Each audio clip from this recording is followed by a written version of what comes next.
When you need mealtime inspiration, it's worth shopping Kroger for thousands of appetizing ingredients that inspire countless mouthwatering meals. And no matter what tasty choice you make, you'll enjoy our everyday low prices. Plus, extra ways to save, like digital coupons worth over $600 each week and up to $1 off per gallon at the pump with points. So you can get big flavors and big savings. Kroger, fresh for everyone. Fuel restrictions apply. Thanks for choosing this free Anfield Index podcast. If you'd prefer to listen to this or any of our other shows without adverts, then now's the time to check out Anfield Index Pro. With AI Pro, you can supercharge your entire listening experience. You'll not only get all of our podcasts without the ads, but you'll have them far faster with our Quick Publish feature available exclusively for subscribers. AI Pro also puts you in the heart of our sound studio, with an option to listen to many of our shows live and interact with the podcasters in real time as the shows are recording. Upgrading couldn't be easier. AI Pro is available on all popular podcast platforms. Just head on over to anfieldindexpro.com and get started today. Hello everyone and welcome to Rival Recon here on Anfield Index Pro.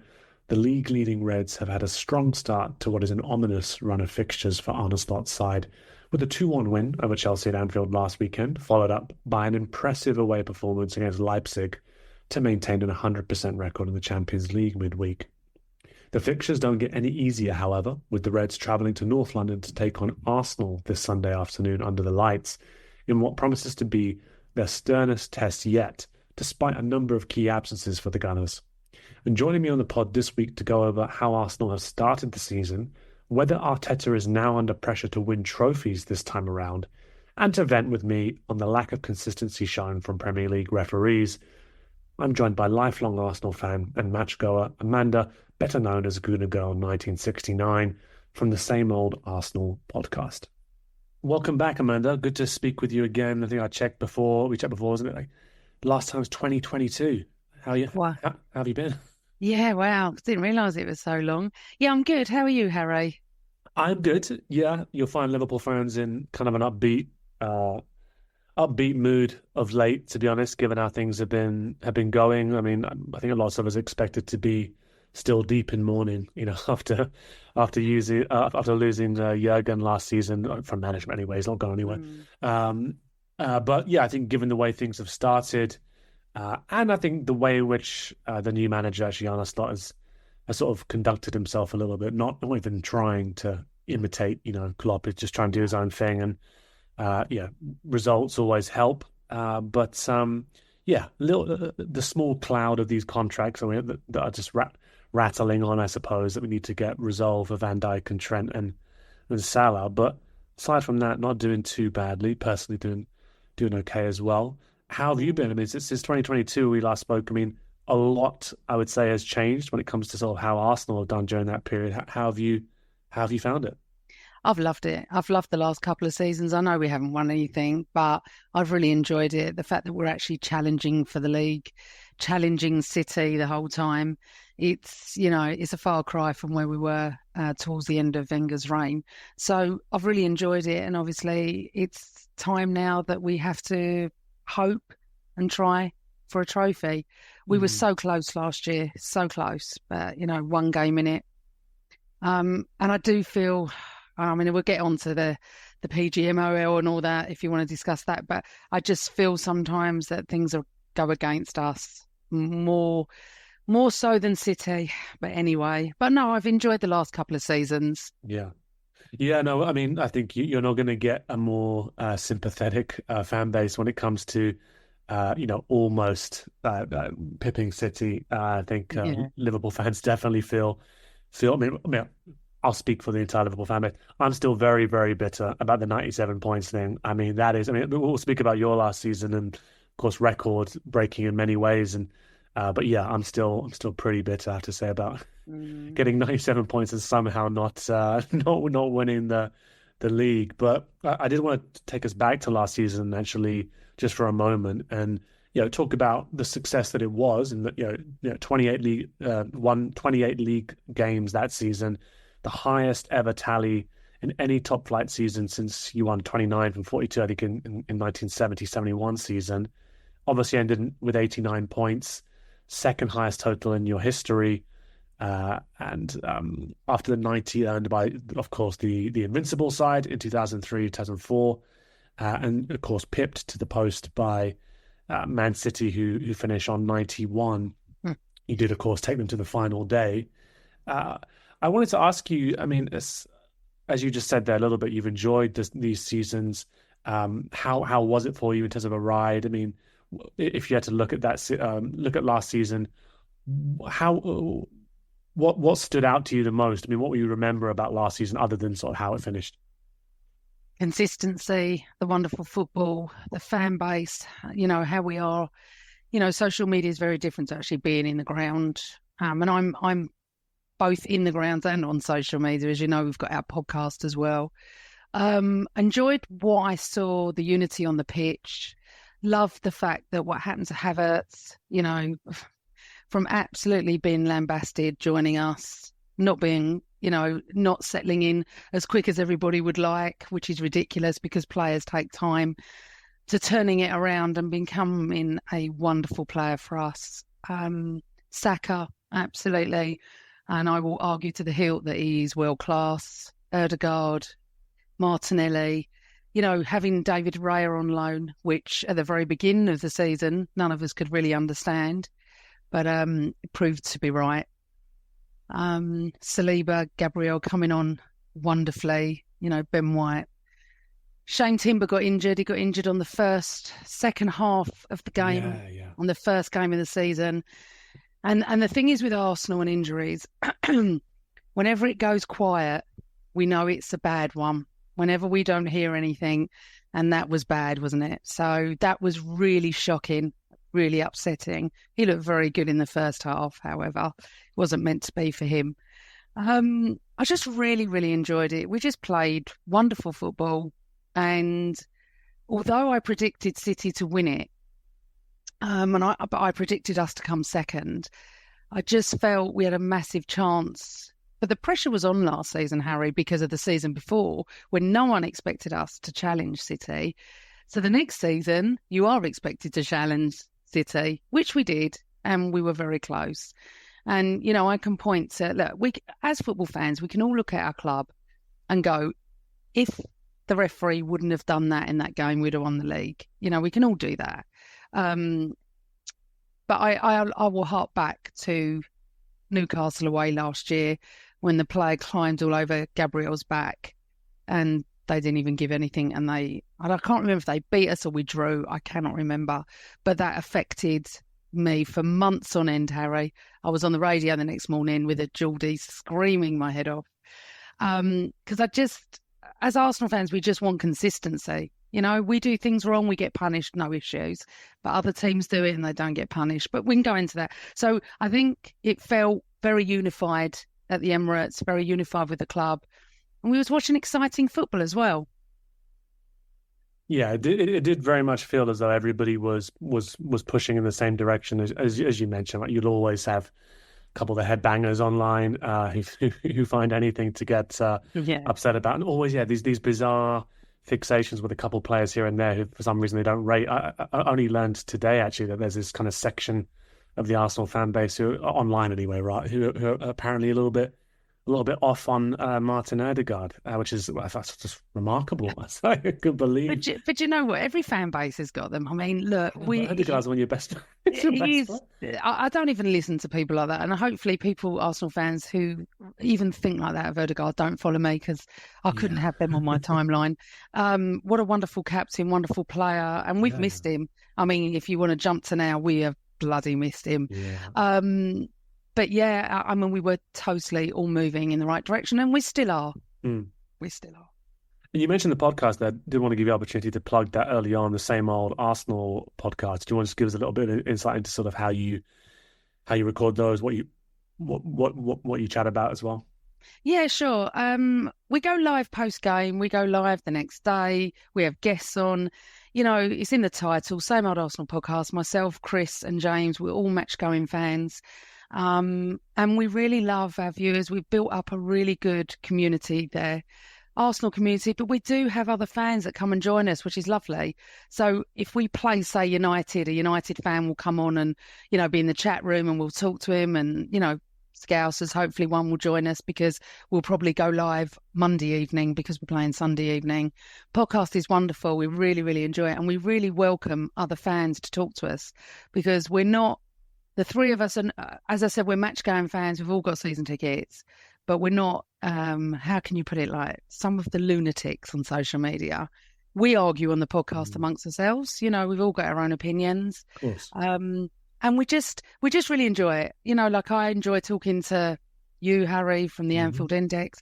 I'm often invited onto other podcasts, which is good fun. So, yeah, please come and join us Monday night, especially if you lose. Please don't come and join us if you win. But no. Just stroll in. You can find, we're on all audio platforms. We're not a massive one. We're not one of the big ones, but we just enjoy what we do. Yeah, I mean, it's only a reason why I enjoy this show is of course actually there's plenty of podcasts when if you want to just dive into Liverpool, you want to dive into Arsenal, United, all these sort of teams that traditionally in the top six or whatever, there's plenty of things to listen to. The thing I enjoy about this show in particular is getting a chance to speak with fans across the league and actually get like genuine insight from yourselves, like you say, match going fans as well. Yeah. Or even non-match going fans. It doesn't have to be sort of season ticket holders, of course, but actually sort of trying to get an insight into what's going on and how people are actually feeling about their club that season, as opposed to just trying to catch highlights here and there. Or as you said, if I just followed what I see online, I'd think something fundamentally different, right, around these clubs. So I wanted to, going back to last season, you have that sort of final conclusion to it, that your record-breaking season, excellent consistency, and was pushing in the same direction. City, just getting there, and we'll definitely come to PGMLO and talk about that. I'll be happy to admit it. I was definitely a little bit sort of had my back up about a couple of decisions in that Anfield game against Arsenal, but the City in particular. You mentioned City. Yes, who was it? Jeremy Doku kicking Alexis McAllister in the chest, and that being deemed via the VAR to be both players come in high. In the penalty area in the last minute, got Michael Oliver bottling it. I was like, oh, that's fun, isn't it? Like, it's like a massively consequential decision. You listen to the commentaries, it just makes no sense, and you see something like that. But anyway, we'll come to that in a second. But I wanted to ask you, end of that season, you've come so far, you've achieved a lot, albeit still obviously wanting to get those trophies as well. Yeah, you're looking at this, not just the squad, but come the end of the season, it's hard, right? When you have such a successful season, you're so consistent. What did you think Arsenal needed to do to take that next step this season? Whether it be in the Premier League, whether it be we need to win a European trophy, a domestic trophy. What was it for you that needed to change, if anything? Well, yeah, just to win a domestic trophy. I mean, my dream. I've seen everything except the Champions League, so that's one thing. Yeah. Obviously, you've got 5 of them. We haven't got any of them. And that's one. Actually. Oh, 6. Sorry. No, I don't. Sorry to be that guy. Yes, it's 6, isn't it? And that's one thing that has got to be ticked off before they take me away in my box, because I've been watching Arsenal for 50 years, and I was at the Stade de France when we lost to Barcelona in the Champions League. So I have been to a final. We just didn't win it, unfortunately. I think, it's hard with Arsenal. Growing up with the 80s and everything, and obviously Liverpool was so unbelievably dominant. We weren't a big club like we are now. We weren't, successful as such, early 80s. George Graham changed all that when he came in mid-80s. Obviously, the first cup we won that I was at the Wembley was when we beat you 2-1. So that was I call it the League Cup. I don't know, Milk Cup, Rumbelows Cup, whatever it was called. Yeah. And that started it off. And then we started to win trophies. And obviously the famous night at Anfield in 89 for us, winning the league was the best. I mean, I was there, so the best footballing night of my life. But the Champions League has always evaded us, isn't it? It's one thing that is synonymous with Liverpool. I think that's the right word. But that's one thing I'd love to win. Last year, I think if we can even win the League Cup or the FA Cup, just to get the monkey off our back, really, because it's starting to become that people are starting to say, well, you all love Arteta, but he's not winning trophies. Well, when he first came, obviously, we did win the FA Cup with him, but it's really hard for me. I'm very old school, obviously, and it's all about trophies, but I really did enjoy last season. That I do think we need to cement it. I do. I think this season, at the moment, we've got 6 injuries, main injuries that are causing havoc. Yeah. We've seen that in the last week or so, especially with Saka and Odegaard out, and Saliba's out, not injured, obviously suspended for Sunday. Tomiyasu, Timber.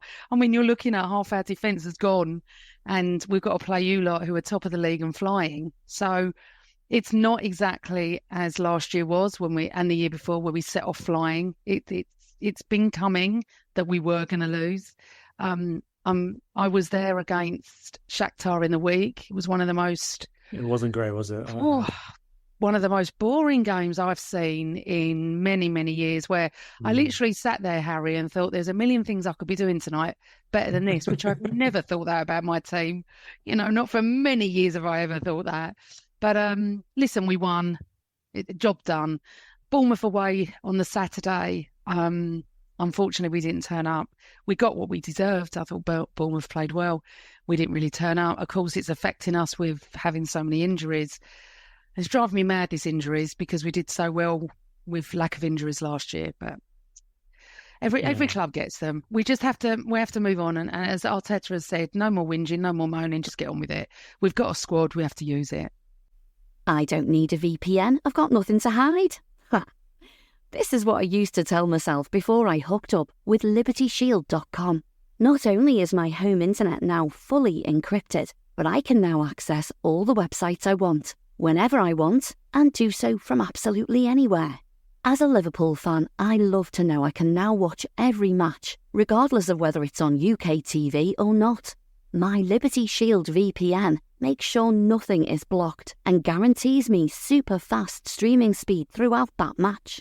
You can get connected right now with their software package, which includes a 48-hour no-obligation free trial and instant access to their apps for Apple, Android, Fire TV, PC, Mac and Android TV.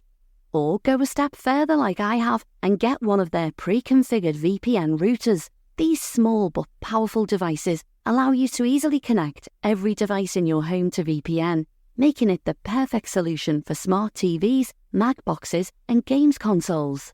Visit LibertyShield.com today and use coupon code AIVPN25 to get 25% off at checkout.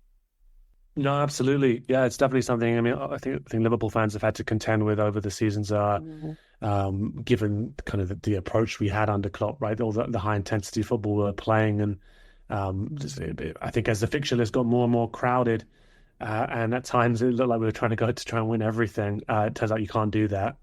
Players broke down, and you do have to contend. Yeah, when you start missing your best players. I remember when Van Dijk was out all season, or Alisson was missing from here and there, and Salah's gone for periods of time last season. You do have to try and figure out ways, and we'll come to the players that are missing for Arsenal. I think these are not kind of like peripheral injuries. These are real key players who you built the side around. But to the players who came in, I mean, we spoke about how can you improve a side that does so well last season.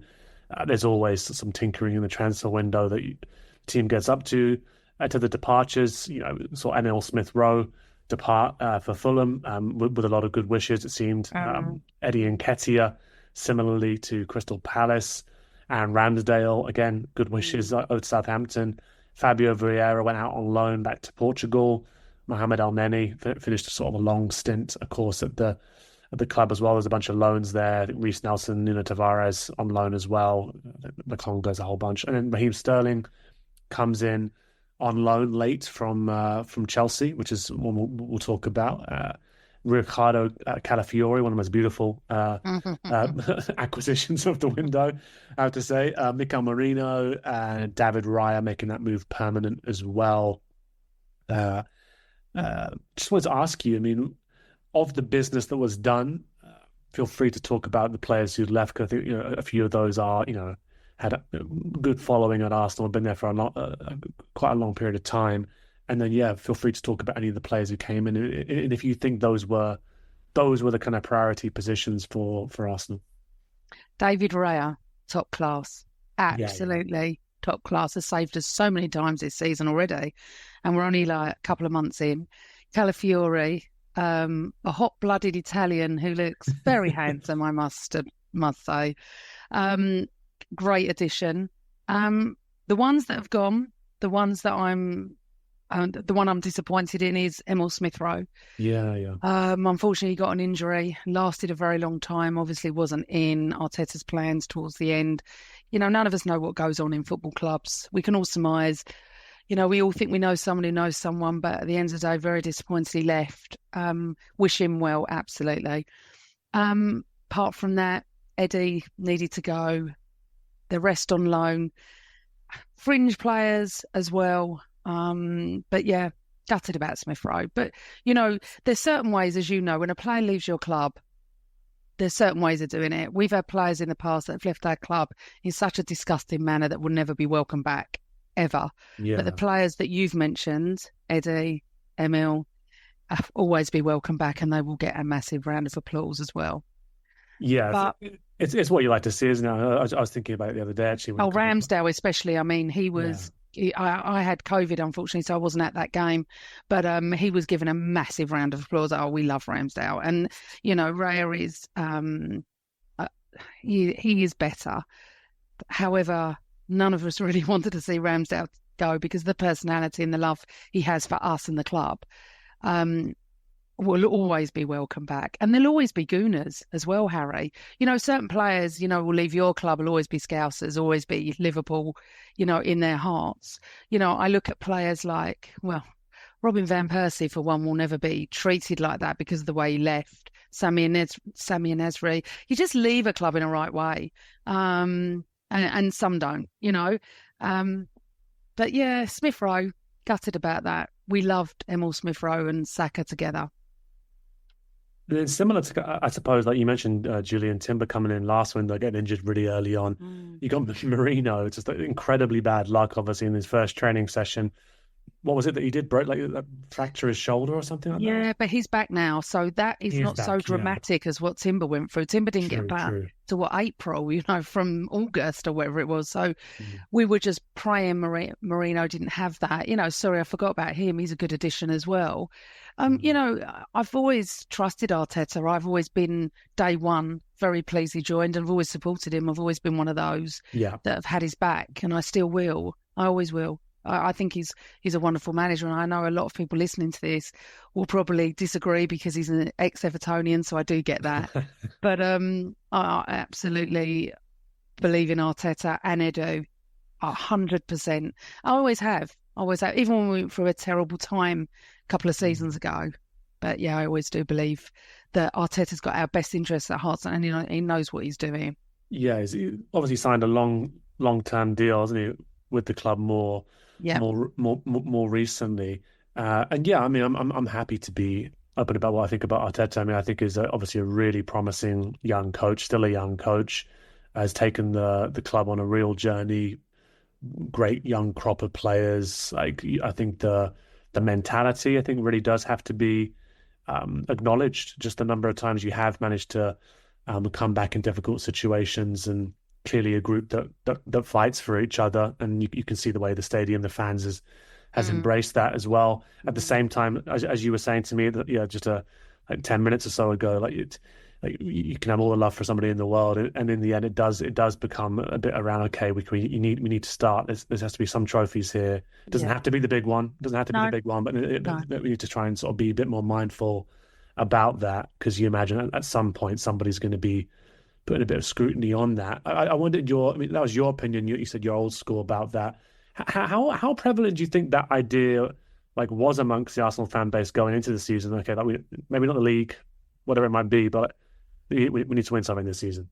Yeah, and I even more so this season. It's rearing its ugly head, as I say. The fans are starting to say that.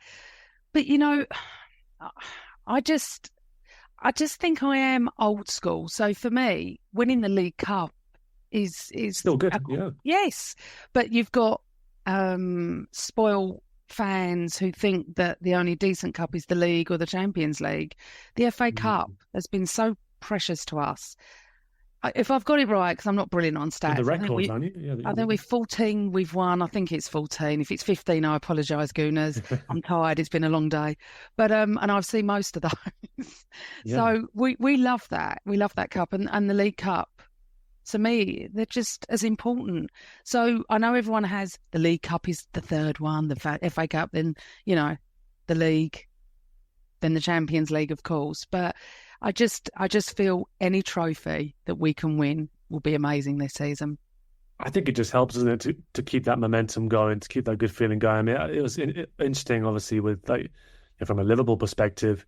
Of course, I would have liked those additional Premier League trophies. I was going to go up to the final game of the season, the year we won it, with my dad, and I don't know, have some big emotional let off at Anfield. I really lose it for a couple of days.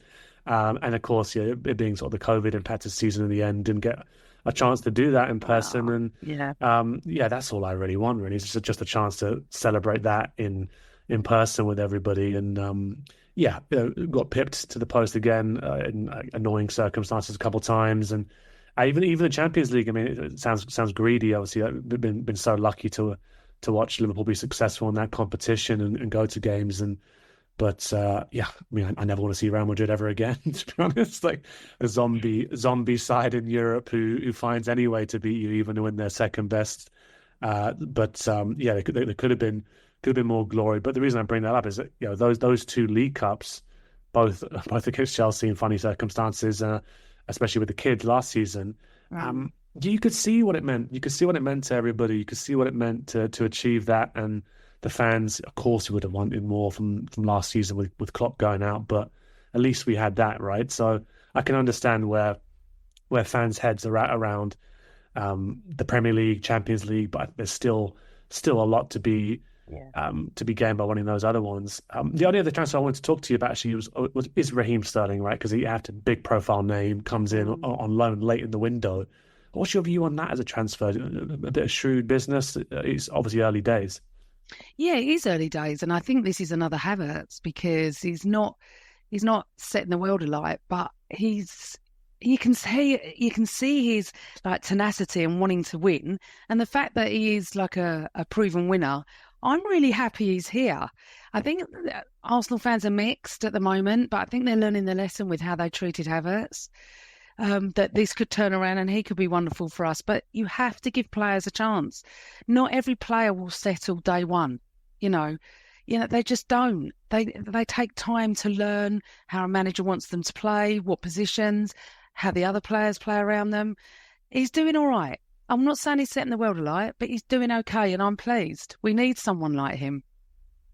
As you say, proven winner. I think one thing as well about Sterling, I know a lot of Liverpool fans feel a way about him because we spoke about how you leave a club, right? And I think he didn't obviously leave in the greatest circumstances when he went to City. But I always thought he's an incredibly intelligent player, actually. He may not be the best finisher in the world. He likes those tap-ins and sort of arriving late in the box. Still scores plenty of them for City. But I think a very intelligent player and a very coachable one. So I think it'll be interesting to see how he does for you. And well, because he was at City with Arteta. Arteta must know something and see something. Yeah. So as I said, in Arteta I trust. So I trust it. There's a reason he's been brought in. Absolutely. And looking at the table, just a quick glance. Obviously, just 8 games played at the moment, and I think when you're competing with City and you start to be in these kind of races, it was a similar thing with Liverpool. You go through this kind of transformation as in previous years, and you've been following Arsenal for many years as well, right? Like a draw away to a rival, fine. A draw here, a draw there. The standards became obviously so much higher with trying to compete with sort of what City have put together. That you shouldn't 8 games in, you should not be drawing any conclusions. People should not be going wild and panicky. But seeing Arsenal there in third on 17 points, four off Liverpool at the top. I know I can tell that fans will be already starting to get a bit aggy about that and thinking, we can't afford to drop too many and things like that.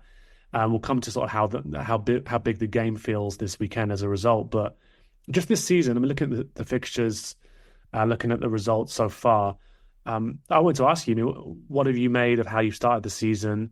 We'll get on to the refs in a second, but just performances. What have you made of how you started the season?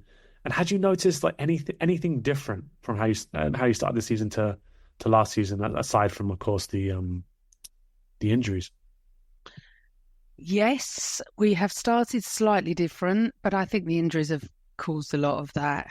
When you lose Ødegaard so early onto these bloody intervals that are driving me mad, I always worry about our players coming back from that. The season is slightly different. We were a bit more consistent. Played a bit more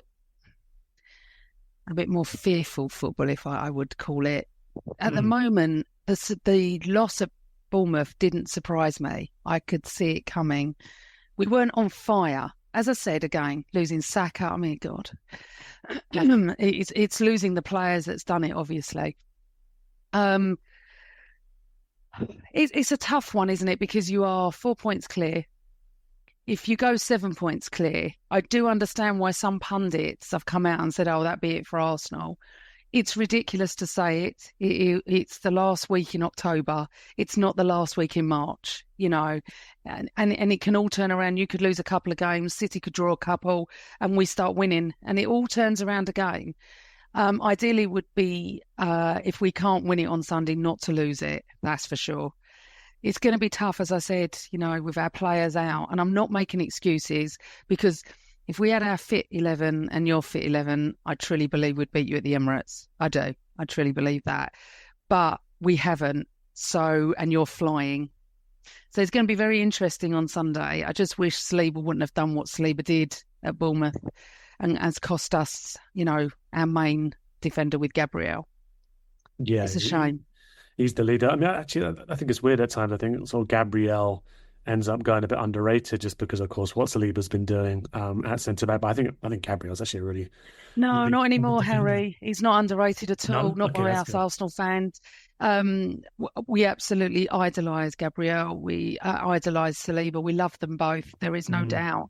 And they're on par with each other, with how I see it. I can only talk on my behalf, but what I see online and what I see at the ground, Gabriel's come on leaps and bounds, scoring goals last season for us. The Declan Rice corners, straight on his head, bang, he was scoring. It was lovely to watch, and he's come out of that underrated tag, name tag. But I just wish we had our fit 11. I'd be much more excited than I am at the moment. I'm a little bit apprehensive about Sunday's match. Hey guys, it's Eddie Gibbs from Anfield Index here. I hope you're enjoying this podcast, and I'm sorry to call time on the show before it ends. In the current climate, it's tougher than ever before to offer podcasts for free. At Anfield Index, we produce over 75 free shows every month, which I'm confident is unparalleled in the LFC sphere. Whilst we'd love to offer everything for free, the production costs now make this impossible. That said, we don't want to follow the model of other channels and lock all of our content behind a paywall. So what we've decided to do is to continue offering every show for free, but cut that offering to 30 minutes on our longer shows. So to get all of our shows in full and enjoy the best of everything we have to offer, we really hope you'll consider supporting the channel and signing up at anfieldindexpro.com. For about the price of 1 cup of coffee, you'll get every podcast in full with 0 ads. You'll also get access to our LFC VIP community, where you can enjoy live podcasts, engage with our podcasters, and chat with other Reds in real time. So that website again, anfieldindexpro.com. Join today. This podcast is part of the Sports Social Podcast Network.